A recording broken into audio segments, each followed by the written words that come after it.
அனைவருக்கும் வணக்கம். Easy lecture channel உங்களை மிகவும் அன்புடன் வரவேற்கிறது. நாம் கேட் தமிழில் அப்படிங்கிற சீரீஸில் டிஜிட்டல் எலக்ட்ரானிக்ஸ் பற்றி பார்த்துட்டு இருக்கோம். அந்த வகையில் போன வீடியோவில் மல்டிப்ளெக்சர் பார்த்தோம். இந்த வீடியோலையும் மல்டிப்ளெக்சரோட கண்டினியூஷன் நம்ம பார்க்க போகிறோம். இதில் வந்து ஒரு 4 முக்கியமான கொஸ்டின்ஸ், மல்டிப்ளெக்சர்லேருந்து இப்படியெல்லாம் கூட கொஸ்டின்ஸ் கேட்க முடியுமா அப்படிங்கிற அளவுக்கு ஒரு சர்ப்ரைஸ் கொடுக்குற அளவுக்கு உள்ள கொஸ்டின்ஸ் தான் நம்ம இந்த வீடியோவில் பார்க்க போகிறோம். வீடியோக்குள்ளே போகிறதுக்கு முன்னாடி ஈஸி லெக்சர் அப்படிங்கிற எங்களோட சேனலை சப்ஸ்கிரைப் பண்ணுங்கள். நாம் இப்போ வீடியோக்குள்ளே போகலாம். ஓகே, ஸோ ஃபஸ்ட் கொஸ்டின் என்ன அப்படின்னா, the Boolean expression realised by the circuit is அப்படின்னு சொல்லிட்டு ஒரு 4x1 மல்டிப்ளெக்சரோட சர்க்யூட் கொடுத்துருக்குறாங்க. இதோட பூலியன் எக்ஸ்பிரஷன் கண்டுபிடிக்கணும். இப்போ இந்த சர்க்யூட்டை அனலைஸ் பண்ணுறது ரொம்ப முக்கியம்.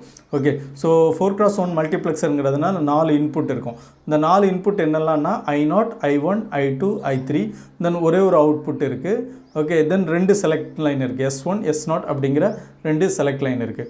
இப்போ I0க்கு என்ன இன்புட்டாக வருதுன்னா C அப்படிங்கிற சிக்னல் டைரெக்டாக இன்புட்டாக வந்துடுது.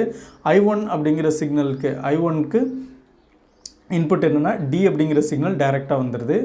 தென் I2க்கு பார்த்தோம் அப்படின்னா C அப்படிங்கிற சிக்னல் ஒரு நாட் கேட் வழியாக வருது. ஸோ I2 ஈக்குவல் டு என்ன அப்படின்னா C பார்.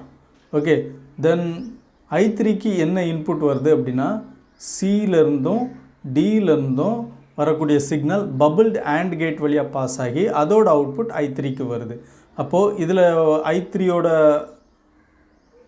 வேல்யூ நம்ம என்ன பூலியன் எக்ஸ்பிரஷனில் எழுதலாம் அப்படின்னா C பார் டாட் D பார். ஏன்னா பபிள்டு ஆண்ட் கேட் வழியாக வருது இல்லையா? ஸோ இந்த பபிள்டு ஆண்ட் கேட் இங்கே ஒரு பபிள் இருக்குது, இங்கே ஒரு பபிள் இருக்குது. ஸோ இதையும் கேர்ஃபுல்லாக பார்த்துக்கணும். C பார் டாட் D பார் கிடைக்குது. ஸோ இது பேசிக்காக என்ன ஆப்ரேஷன் பெர்ஃபார்ம் பண்ணுது அப்படின்னா நார் ஆப்ரேஷன் பெர்ஃபார்ம் பண்ணுது. ஆர் ஆப்ரேஷன் நம்ம எப்படி எழுதலாம்? C ப்ளஸ் டின்னு எழுதலாம். C OR with D. Okay, so இதே இது நார்னு பார்த்தோன்னா த ஹோல் காம்ப்ளிமெண்ட் போடுவோம். அப்போ C plus D the whole bar தான் நம்ம நார் ஆப்ரேஷன் அப்படின்னு சொல்லுவோம். ஸோ இதை டிமார்கன்ஸ் தியரம் அப்ளை பண்ணி நம்ம சால்வ் பண்ணோன்னா, ஸோ இங்கே ஒரு இந்த காம்ப்ளிமெண்ட்டை ஹோல் காம்ப்ளிமெண்ட்டை பிரேக் பண்ணுறோம். இங்கே நடுவில் சிக்கும் டிக்கும் நடுவில் இருக்கிற என்ன ஆப்ரேட்டர் இருக்கோ அதோட ஆப்போசிட் ஆப்ரேட்டரை நம்ம எழுதுகிறோம். ஓகே, ஸோ இங்கே காம்ப்ளிமெண்ட்டை பிரேக் பண்ணோன்னா C பார் D பார் வந்துடும். நடுவில் என்ன ஆப்ரேட்டர் பண்ணோன்னா ஏற்கனவே ஆர் ஆப்ரேட்டர் இருக்குது. ஸோ அதனால் இங்கே ஆண்ட் ஆப்ரேட்டர் வரும், C பார் டாட் D பார். ஸோ அதுதான் இங்கே I3க்கு நடந்திருக்கு. ஸோ I3க்கு வரக்கூடிய சிக்னல் பேசிக்காக என்னென்னா சியையும் டியையும் நார் ஆப்ரேஷன் பர்ஃபார்ம் பண்ணி வரக்கூடிய சிக்னல் தான் I3க்கு வருது. ஓகே, தென் S1ங்கிற செலக்ட் லைன் இருக்குது, அதுக்கு A அப்படிங்கிற சிக்னலை டைரெக்டாக கனெக்ட் பண்ணியிருக்கோம். S0 அப்படிங்கிற செலக்ட் லைனுக்கு B அப்படிங்கிற சிக்னலை கனெக்ட் பண்ணியிருக்கோம். இப்போ நமக்கு F ஆஃப் ABCD கண்டுபிடிக்கணும். நமக்கு கொஸ்டினில் கண்டுபிடிக்க சொல்லியிருக்கிறது என்ன அப்படின்னா F ஆஃப் ABCD. இதுதான் எப்படி கண்டுபிடிக்கிறது அப்படின்னு பார்க்க போகிறோம். ஓகே, ஸோ இப்போ ஒரு மல்டிப்ளெக்சரோட ஸ்டாண்டர்ட் ஈக்குவேஷன் இது தான். ஓகே, பூலியன் எக்ஸ்பிரஷன் இது தான். இதை மாற்றிடக்கூடாது. ஓகே, ஸோ எந்த கொஸ்டின் எடுத்துக்கிட்டாலும் இந்த ஈக்குவேஷன்ல இருந்து தான் 4x1 மல்டிப்ளெக்சர் பொறுத்த வரைக்கும் இந்த ஈக்குவேஷன்ல இருந்து தான் ஸ்டார்ட் பண்ணணும். ஓகே, ஸோ அது ஏற்கனவே நமக்கு தெரியும். S1 பார் S0 பார் I0, S1 பார் S0 I1 plus S1 S0 bar I2 plus S1 S0 I3. So இந்த ப்ளஸ் எல்லாம் ஆக்சுவல் ப்ளஸ் கிடையாது, இது எல்லாமே ஆர் ஆப்ரேஷன். ஓகே, ஸோ அதுவும் நமக்கு தெளிவாக தெரியணும். அதுக்கப்புறமேட்டு ஒவ்வொரு வேரியபிளுக்கும் நடுவில் S1 பார் S0 பார் I0 இருக்கு இல்லையா? ஸோ ஒவ்வொரு வேரியபிளுக்கும் நடுவில் நடக்கக்கூடியது ஆண்ட் ஆப்ரேஷன். ஓகே, ஸோ இதெல்லாம் நமக்கு ஏற்கனவே போன வீடியோவில் நம்ம பார்த்துருக்குறோம். ஓகே, ஸோ இப்போது இதில் வந்து இந்த ஆர்டர் வந்து ரொம்ப முக்கியம். என்ன ரீசன் அப்படின்னா இங்கே F ஆஃப் ABCD கண்டுபிடிக்க சொல்லியிருக்கிறாங்க. ஓகே, இதே இது F ஆஃப் DCBA அப்படின்னு கண்டுபிடிக்க சொல்லியிருந்தாங்க அப்படின்னா நம்ம இதை வேறு மாதிரி சால்வ் பண்ணணும். இது அடுத்த கொஸ்டினில் நம்ம பார்க்க போகிறோம். ஓகே, ஸோ பேசிக்காக இந்த F ஆஃப் ABCD அந்த ஆர்டர் வந்து ரொம்ப முக்கியம். இந்த ஏங்கிறது MSB மோஸ்ட் சிக்னிஃபிகண்ட் பிட், டிங்கிறது LSB லீஸ்ட் சிக்னிஃபிகண்ட் பிட். இதே இது மாறி வந்துச்சுன்னா F ஆஃப் DCBA அப்படின்னு கேட்டிருந்தாங்க அப்படின்னா நமக்கு D மோஸ்ட் சிக்னிஃபிகண்ட் பிட் ஆயிரும், A லீஸ்ட் சிக்னிஃபிகண்ட் பிட் ஆயிரும். ஓகே, ஸோ இதுலேயும் நம்ம ரொம்ப கேர்ஃபுல்லாக இருக்கணும். ஓகே, ஆனால் அதை எப்படி தான் கேட்டாலும் சரி இந்த ஆர்டர் மாறாது. ஓகே, ஸோ அதுக்காக தான் இந்த ஆர்டரில் நம்ம வந்து ரொம்ப கவனம் செலுத்தணும், இதை மாற்றிடக்கூடாது. ஓகே, ஸோ இது எப்படி இருக்கணும் அப்படின்னா செலக்ட் லைன் வந்து S1 S0 இருக்குது. இந்த S1 MSB, S0 LSB. Okay, S1ங்கிறது MSB, S0ங்கிறது LSB. செலக்ட் லைன்ஸை பொறுத்த வரைக்கும். ஓகே, பட் 4 சிக்னல் இருக்கு இல்லையா, I0, I1, I2, I3. So இதில் வந்து இந்த சிக்னலை வந்து எம்எஸ்பி எல்எஸ்பின்னு நம்ம சொல்ல மாட்டோம். ஏன்னா I0 அப்படிங்கிற சிக்னல்லே நிறைய இன்ஃபர்மேஷன், நிறைய டேட்டா வரும், நிறைய பேக்கெட்ஸ் வரும். ஓகே, ஸோ அதில் நிறைய ஜீரோஸ் அண்ட் ஒன்ஸ் வரும். ஓகே, I0ங்கிறது ஒரு சிக்னல் லைன், அந்த சிக்னல் லைன் அப்படியே வருது. அதில் வந்து எம்எஸ்பி எல்எஸ்பின்னு பிரிக்கக்கூடாது. ஓகே, அது எந்த ஆர்டரில் இருக்கும் அப்படின்னா, இது ரெண்டும் 0 0 அப்படிங்கிற கண்டிஷனில் அந்த 0th இன்ஃபர்மேஷன் லைனில் உள்ள சிக்னல் தான் வரும். அதே மாதிரி S1 S0 0 1னா I1 அப்படிங்கிற அந்த இன்ஃபர்மேஷன் லைனில் இருக்கிற சிக்னல் தான் வரணும். ஓகே, 0 1னா I1 அப்படிங்கிற இன்ஃபர்மேஷன் லைனில் இருக்கிற சிக்னல் தான் வரணும். அதே மாதிரி 1 0னா I2 அப்படிங்கிற இன்ஃபர்மேஷன் லைனில் இருக்கிற சிக்னல் தான் வரணும். ஓகே, அதே மாதிரி 1 1னா I3 அப்படிங்கிற இன்ஃபர்மேஷன் லைனில் இருக்கிற சிக்னல் தான் வரணும். ஓகே, ஸோ இதுதான், இந்த ஆர்டரை மாற்றிடக்கூடாது.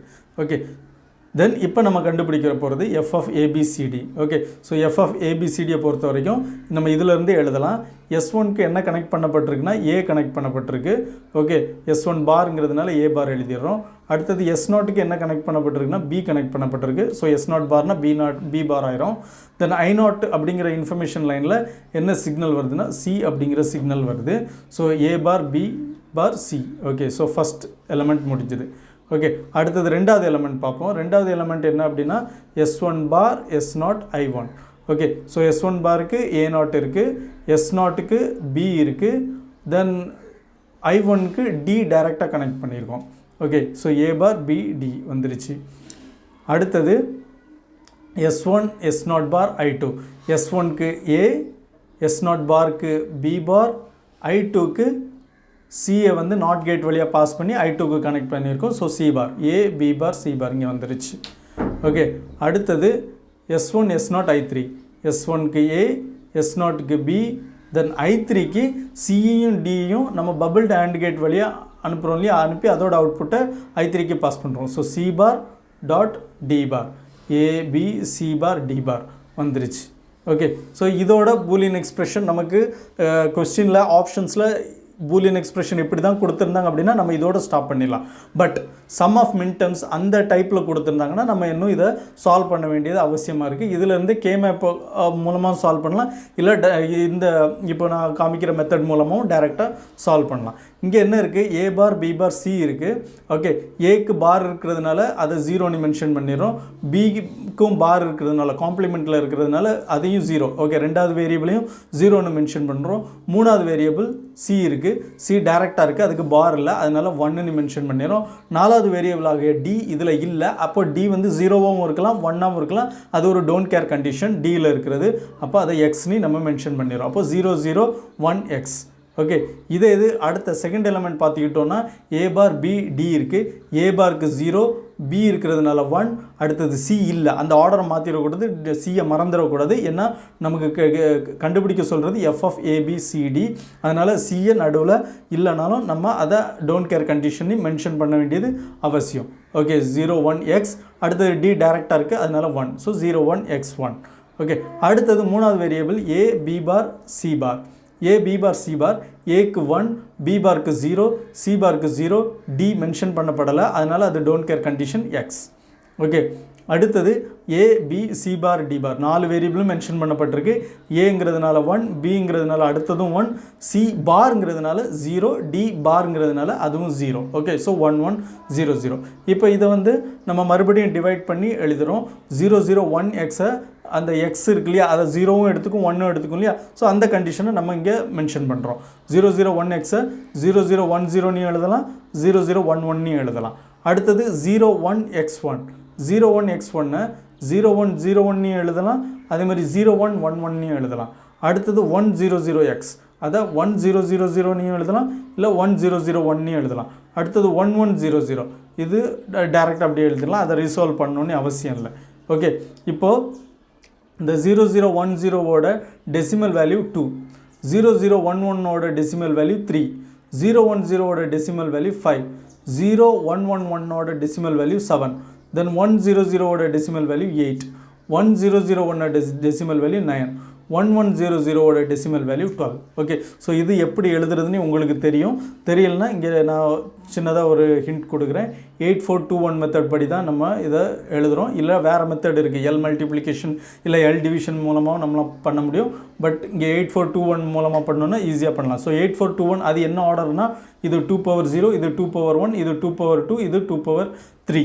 ஓகே, ஸோ இது வந்து பைனரி டு டெசிமல் கன்வர்ஷனுங்கிறதுனால 2 பவரில் எழுதணும். இதே இது ஆக்டல் டு டெசிமல் கன்வர்ஷன் அப்படின்னா 8 power 0 அப்படி எழுதுவோம். Hexa decimal to decimal conversion 16 power 0 அப்படி எழுதுவோம். ஓகே, ஸோ இது வந்து binary to decimal கன்வர்ஷனுங்கிறதுனால 2 power 0, 2 power 1, 2 power 2, 2 power 3 அப்படிங்கிற ஆர்டரில் எழுதியிருக்கிறோம். இப்போ இன்னும் இது எக்ஸ்டெண்ட் ஆச்சுன்னா 16, 32, 64 அப்படின்னு போகும். ஓகே, ஸோ நமக்கு இங்கே 4 பிட்டு தான் இருக்குது. அப்படிங்கிற ஒரு பேக்கெட்டில் 4 பிட்டு தான் இருக்குங்கிறதுனால நம்ம இதோட ஸ்டாப் பண்ணிக்கலாம். ஓகே, ஸோ இப்போ 0010 எப்படி அதுக்கு டெசிமல் ஈக்குவலன்ட் கண்டுபிடிக்கிறதுக்கு அதே ஆர்டரில் எழுதிடுறோம். 0010. இப்போ 2க்கு மட்டும்தான் ஹையாக இருக்குது, மிச்சம் இதெல்லாம் 0 இருக்குது. ஸோ இது 2 அப்படிங்கிற வேல்யூ எடுத்துக்குது. அடுத்தது பார்த்திங்கன்னா 0011.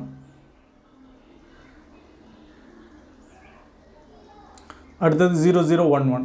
ஸோ 0011 எப்படி எழுதுகிறோம்? 0011.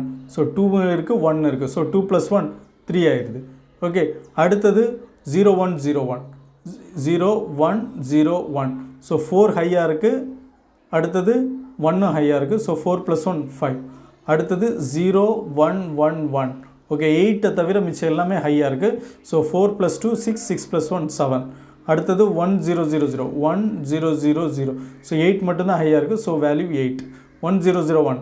ஓகே, 8ம் 1ம் ஹையாக இருக்குது. 1001. 8ம் 1ம் ஹையாக இருக்குது. 8 + 1 9. அது மாதிரி 1100க்கு 1100. 8ம் ஹையாக இருக்குது, 4ம் ஹையாக இருக்குது, 2 லோவாக இருக்குது, 1 லோவாக இருக்குது. Okay, so 8 + 4 12. ஓகே, இங்கே 12 வந்துருச்சு. ஸோ இப்படி நம்ம எழுதிடலாம். இப்போ இதை சம் ஆஃப் மின் டேர்ம்ஸில் எழுதணும் அப்படின்னா F of ABCD equal to sum of min terms of 2, 3, 5, 7, 8, 9, 12. So இந்த ஆர்டரில் எழுதிடலாம். இது ஃபைனல் ஆன்சராக ஆயிரும். ஓகே, ஸோ இதே கொஸ்டினை நம்ம வேறு மாதிரி கேட்டாங்க அப்படின்னா, ஓகே, ஸோ இங்கே if the same question is asked as, okay, question இருக்குது. என்ன சேஞ்ச் அப்படின்னா இந்த கொஸ்டினில் எஃப் ஆஃப் டிசிபிஏ கேட்டிருக்கிறாங்க. ஓகே, ஸோ நம்ம வந்து அந்த பேசிக் ஈக்குவேஷனில் எந்த ஒரு மிஸ்டேக்கும் பண்ணிடக்கூடாது. பேசிக் ஈக்குவேஷன் அப்படியே தான். S1 பார் S0 பார்னா I0, S1 பார் S0னா I1, S1 S0 பார்னா I2, S1 S0னா I3. Okay, so இப்போ இதுக்கு S1 பாருக்கு என்ன, S1க்கு என்ன கனெக்ட் பண்ணியிருக்கு? சர்க்யூட் டயக்ராமில் எந்த மாற்றமும் இல்லை. S1க்கு ஏ தான் கனெக்ட் பண்ணப்பட்டிருக்கு. ஓகே, S1க்கு இங்கே ஏ தான் கனெக்ட் பண்ணப்பட்டிருக்கு. S0க்கு இங்கே பி தான் கனெக்ட் பண்ணப்பட்டிருக்கு. I0க்கு சி அப்படியே தான் போகுது. I1க்கு டி அப்படியே தான் போகுது. I2க்கு சி பார் போகுது. I3க்கு சி பார் டாட் டி பார் போகுது. ஓகே, ஸோ வேறு எந்த மாற்றமும் கிடையாது. ஃபைனல் அவுட்புட்டில் எஃப் ஆஃப் ஏபிசிடிக்கு பதில் எஃப் ஆஃப் டிசிபியை கண்டுபிடிக்க சொல்லியிருக்கிறாங்க. ஸோ இதில் என்ன ஆகுதுன்னா டி எம்எஸ்பி ஆகுது, மோஸ்ட் சிக்னிஃபிகண்ட் பிட் ஆகுது. ஏ எல்எஸ்பி ஆகுது, லீஸ்ட் சிக்னிஃபிகண்ட் பிட் ஆகுது. ஸோ இது மட்டும்தான் சேஞ்ச். அப்போது அதே எக்ஸ்ப்ரெஷன் நம்ம எழுதிக்கிறோம். ஓகே, முதல்ல எப்படி எழுதணும்? ஏ பார் பி பார் சி, ஏ பார் பிடி, ஏ B bar C bar, A B C bar D பார்னு எழுதணும் இல்லையா? ஓகே, ஸோ இது வந்து எஃப் ஆஃப் ஏபிசிடினா இந்த எக்ஸ்ப்ரெஷன் ஓகே கரெக்டு. ஓகே, ஆனால் நமக்கு கேட்டிருக்கிறது எஃப் ஆஃப் டிசிபிங்கிறதுனால அந்த ஆர்டரில் எழுதிடுறோம். ஏ பார் பி பார் சிங்கில் ஏ வந்து எல்எஸ்பியாக இருக்குது, எம்எஸ்பியாக இருக்குது, சி எல்எஸ்பியாக இருக்குது. ஓகே, பட் இங்கே ஆர்டரை மாற்றணும். ஸோ சி பி பார் ஏ பார், ஏ பார் பிடியை டிபி ஏ பார்னு எழுதணும். ஏ பி பார் சி பாரை சி பார் பி பார் ஏ அப்படின்னு எழுதணும். ஏபி சி பார் டி பாரை D bar C bar B A அப்படின்னு எழுதணும். ஓகே, ஸோ இந்த ஆர்டரில் இப்படி மாற்றிடணும். மாற்றிட்டு இப்போ இதுக்கு நம்ம வேல்யூ அலாட் பண்ணணும். ஓகே, ஸோ இந்த ஃபஸ்ட்டு எலமெண்ட்டில் பார்த்தீங்கன்னா டி இல்லை, அதுக்கு டோன்ட் கேர் கண்டிஷனால் எக்ஸால் ரீப்ளேஸ் பண்ணுறோம். அடுத்தது சி ஹையாக இருக்குது, ஸோ 1, பி லோவாக இருக்குது, பி பாரில் இருக்குது, ஸோ 0, ஏவும் பாரில் இருக்குது, ஏ பாராக இருக்குது, ஸோ 0. Okay, so X 1 0 0. இதே மாதிரி அடுத்த எலமெண்ட் டி பி ஏ பார் பார்த்தீங்கன்னா டிக்கு 1 போட்டுறோம், சி இல்லைங்கிறதுனால எக்ஸ் போட்டுறோம், பி டேரெக்டாக இருக்கிறதுனால 1 போட்டுறோம், ஏ பாரில் இருக்கிறதுனால 0 போட்டுடுறோம். ஓகே, அடுத்தது third element C bar B பார் ஏ, இங்கேயும் டி இல்லை, ஸோ எக்ஸ் போட்டுடுறோம். அடுத்தது சி பாருக்கு 0, பி பாருக்கும் 0, ஏக்கு 1. அடுத்தது டி பாருக்கு ஃபோர்த் எலமெண்ட் லாஸ்ட் எலமெண்ட்டில் டி பாருக்கு 0, சி பாருக்கும் 0, பிக்கு 1, ஏக்கு 1. ஓகே. ஸோ இப்போ இதோட வேல்யூ எழுதணும் அப்படின்னா இப்போ இது மறுபடியும் அடுத்த ஸ்டெப்பில் என்ன பண்ணுறோம், எக்ஸ்க்கு டோன்ட் கேர் கண்டிஷன் அப்ளை பண்ணி 0வும் இருக்கலாம் 1 இருக்கலாம், அதை நம்ம ரீசால்வ் பண்ணுறோம். ஸோ 0100 இருக்கும், இல்லை 1100 இருக்கும் இந்த எலமெண்ட். ஓகே. அடுத்த எலமெண்ட் பார்த்தோம் அப்படின்னா 1x10ங்கிறது 1010 இருக்கும், 1110 இருக்கும். ஓகே. அடுத்த எலமெண்ட் x001ங்கிறது 0001 இருக்கும், 1001 இருக்கும். அடுத்த எலமெண்ட் 0011 டைரெக்டாக அப்படியே எழுதிடுறோம். இப்போ இதோட பைனரி ஈக்குவலன்ட் டெசிமல் ஈக்குவலன்ட் பார்த்தோன்னா 0100 வந்து 4 அப்படிங்கிற டெசிமல் ஈக்குவலன்ட் வந்துடும். 1100க்கு 12ங்கிற டெசிமல் ஈக்குவலன்ட், 1010க்கு 10, 1110க்கு 14, 0001க்கு 1, 1001க்கு 9, 0011க்கு 3. ஓகே. ஸோ இப்போது இதை சம் ஆஃப் மிட் டேர்ம்ஸில் நம்ம ரெப்ரசன்ட் பண்ணோன்னா எஃப் ஆஃப் டிசிபிஏ இங்கே தப்பாக மென்ஷன் பண்ணியிருக்கப்போ எஃப் ஆஃப் டிசிபிஏன்னு இங்கே இருக்கணும். ஓகே. ஸோ இது வந்து F of D comma C comma B comma A F of DCBA equal to sum of mid terms of 4, 12, 10, 14, 1, 9, 3. இதை ஆர்டரில் கூட எழுதிக்கலாம். ஆர்டரில் எழுதணுன்னா sum of mid terms of 1, 2 கிடையாது, 3 இருக்குது, 4 இருக்குது, 5 இல்லை, 6 இல்லை, 7 இல்லை, 8 இல்லை, 9 இருக்குது. அடுத்தது 10 இருக்குது, 11 இல்லை, 12 இருக்குது, 13 இல்லை, 14 இருக்குது, 15 இல்லை, அவ்வளோதான். ஸோ இது இப்படி வந்துடும். Sum of mid terms of 1, 3, 4, 9, 10, 12, 14. So இப்படி ஆர்டரில் எழுதிடலாம். ஸோ இது எஃப் ஆஃப் டிசிபிஏ எப்படி எழுதுறதுன்னு பார்த்துட்டோம். ஓகே. இப்போ அதே கொஸ்டின் இன்னொரு வகையில் கேட்டிருக்கிறாங்க. இது எந்த மாற்றமும் இல்லை. கொஸ்டின் நம்பர் 3 நம்ம பார்க்க போகிறோம். எஃப் ஆஃப் ஏபிசிடி தான் கேட்டிருக்கிறாங்க. ஆனால் என்ன விஷயம் அப்படின்னா I3க்கு சியை கனெக்ட் பண்ணியிருக்காங்க, I2க்கு டியை கனெக்ட் பண்ணியிருக்காங்க, I1க்கு சி பாரை கனெக்ட் பண்ணியிருக்காங்க, I0க்கு சி பார் டாட் டி பாரை கனெக்ட் பண்ணியிருக்காங்க. S1 S0ல் எந்த மாற்றமும் இல்லை. அப்போது நமக்கு மல்டிப்ளெக்ஸரோட பேசிக் பூலியன் எக்ஸ்பிரஷன் என்னென்னா S1 பார் S0 பார் I0. S1 பாருக்கு A பார், S0 பாருக்கு B பார், I0க்கு C bar dot D bar அப்படி வரும். லாஸ்ட் டேர்மில் வந்தது இப்போ ஃபஸ்ட்டு டேர்மாக இருக்கும். Okay. A bar, B bar, C bar, D bar. Okay. அடுத்தது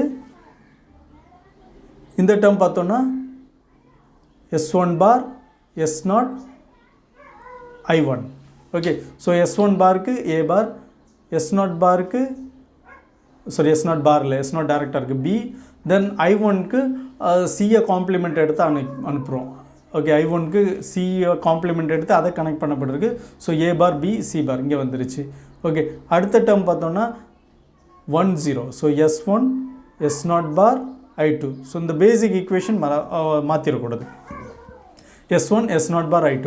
ஸோ S1க்கு A டைரெக்டாக வந்துருச்சு, S0 பாருக்கு B பார்னு எழுதிடுறோம், I2க்கு நம்ம D கனெக்ட் பண்ணியிருக்கோம், A B bar D, A B bar D வந்துருச்சு. அடுத்தது S1 S0 I3. S1க்கு A டைரெக்டாக கனெக்ட் பண்ணியிருக்கோம், S0க்கு B டைரெக்டாக கனெக்ட் பண்ணியிருக்கோம், I3யில் சியை டைரெக்டாக கனெக்ட் பண்ணியிருக்கோம். ஸோ A B C வந்துருச்சு. ஓகே. ஸோ இப்போ இதை ரீசால்வ் பண்ணோன்னா அதேமாதிரி இங்கே இது 0, A பார் B C பாரை நம்ம எப்படி ரீசால்வ் பண்ணலாம் அப்படின்னா 010x. அப்போ இது 010xை 0100 0101 நம்ம எழுத முடியும். ஸோ 0100 4 0101 நம்ம 5 எழுதலாம். ஸோ 4 5 இங்கே வந்துருச்சு. ஓகே. 2 வேல்யூ கிடச்சிருச்சு. அதே மாதிரி A B பார் Dயை நம்ம எப்படி பண்ணலாம், ரீசால்வ் பண்ணலாம் அப்படின்னா 10x1. இதை மறுபடியும் ரீசால்வ் பண்ணோன்னா பிரித்தோன்னா 1001, அடுத்தது 1011. ஓகே. ஸோ இப்படி வரும். 1001ங்கிறது 9, 1011ங்கிறது 11. ஓகே. ஸோ 9 11 நமக்கு இங்கே கிடச்சிச்சு. அதே மாதிரி ஏபிசி இருக்குது. ஏபிசிக்கு பார்த்தோன்னா 111 டி இல்லை அப்படிங்கிறதுனால எக்ஸ். ஸோ 1110 அப்படின்னையும் அதே மாதிரி 1111 எப்படியும் இது பிரியும். 1110ங்கிறது 14, 1111ங்கிறது 15. ஓகே. ஸோ நமக்கு எப்படி பூலியன் எக்ஸ்பிரஷன் நம்மளால் டிரைவ் பண்ண முடியும். So F of ABCD equal to sum of min terms of 0 4 5 9 11 14 15. Okay, so இது ஒரு டைப் ஆஃப் கொஸ்டின். ஓகே, இப்போ அடுத்த கொஸ்டின் பார்த்துருவோம். ஸோ அடுத்த கொஸ்டின்லையும் இந்த I3 I2 I1 I0ல போன கொஸ்டினோட கொஸ்டின் 3ல விட எந்த மாற்றமும் கிடையாது. அவுட்புட்டும் FF தான் கேட்டிருக்கிறாங்க, FF கேட்கல. ஸோ இதுலேருந்து தெரிஞ்சுக்குங்க எதெல்லாம் நம்ம வந்து ஃபோக்கஸ்டாக இருக்கணும் அப்படின்னு. இங்கே ஏக்கு இவ்வளோ நேரம் டிஸ்கஸ் பண்ண ப்ராப்ளமில் S1க்கு கனெக்ட் பண்ணியிருக்காங்க. ஸோ S1க்கு வரக்கூடிய சிக்னல் ஏலேருந்து வந்தது, S0க்கு வரக்கூடிய சிக்னல் பியிலேருந்து வந்தது, இங்கே மாறி இருக்குது. S0க்கு வரக்கூடியது ஏலேருந்து இருக்குது, S1லேருந்து வரக்கூடியது பியிலேருந்து இருக்குது. ஸோ இங்கே S1 முதல்ல இருந்துச்சு, இங்கே இப்போ S0 இருக்குது. அப்படியெல்லாம் அந்த இன்டர்சேஞ்ச் ஆகிறது அதெல்லாம் பிரச்சனையே கிடையாது. ஓகே, S0 S1 இதில் S1ங்கிறது MSB, S0ங்கிறது LSB.